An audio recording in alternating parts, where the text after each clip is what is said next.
ભાઈ આપણે સુરતમાં રહી છે અને અહીંના નાયબ મુખ્યમંત્રી હર્ષ સંઘવી જે આપણા સમાજને હંમેશા સહયોગી રહી છે, તેમને પણ ખબર પડવી જોઈએ કે અહીંયા કોળી સમાજનું સંમેલન થાય છે, એટલે જોશથી બોલો જય કોળી સમાજ. મંચ ઉપર ઉપસ્થિત મારા પિતાશ્રી કોળી સેનાના પ્રમુખ અને રાજુલાના ધારાસભ્ય અને અખિલ ભારતીય ગુજરાતના પ્રમુખ એવા મારા બાપુજી, સાથોસાથ કોળી સેનાના સ્થાપક અને આપણા બધાના હૃદય સમ્રાટ એવા મારા મોટા બાપા પુરુષોત્તમભાઈ સોલંકી, મંચ ઉપર ઉપસ્થિત કોળી સમાજના દરેક પદાધિકારી, પ્રમુખો અને યુવાન મિત્રો અને મારા સમાજના બધા ભાઈઓ. મિત્રો, જ્યારે રામ ભગવાને 20 વર્ષ વનવાસ કાપીને જ્યારે એમના ઘરે જતા હતા ત્યારે એની પ્રજાની ઉત્સુકતા હતી.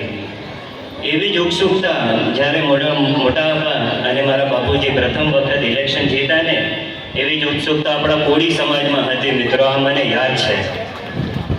આપણે હરેક પરિવારમાં આપણે કહીએ છીએ કે બારોટના ચોપડે આપણે નામ લખાવે, પણ હું એટલું અવશ્ય કહીશ કે આ બે ભાઈના નામ તો આપણા સમાજના ચોપડે રહેવા જોઈએ. આપણે સમાજને એક ઓળખ આપી છે.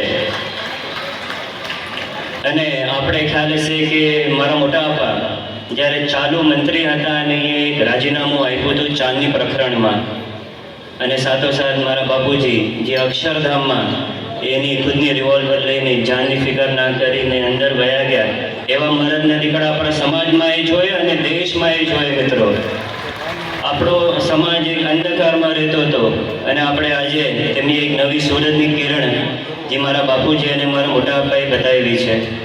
વિશેષ તો કાંઈ નહીં કહેતા, પણ આજનો જે આ કાર્યક્રમ છે, જે નાના બાળકોને ઇનામ વિતરણનું આવાના કાર્યક્રમ થતા રહે, જેનાથી બાળકોને એક ઉત્સુકતા આવે ને ભવિષ્યમાં અમારા લાયક કાંઈ પણ કામ રહે તો અવશ્ય યાદ કરજો. જય કોળી સમાજ.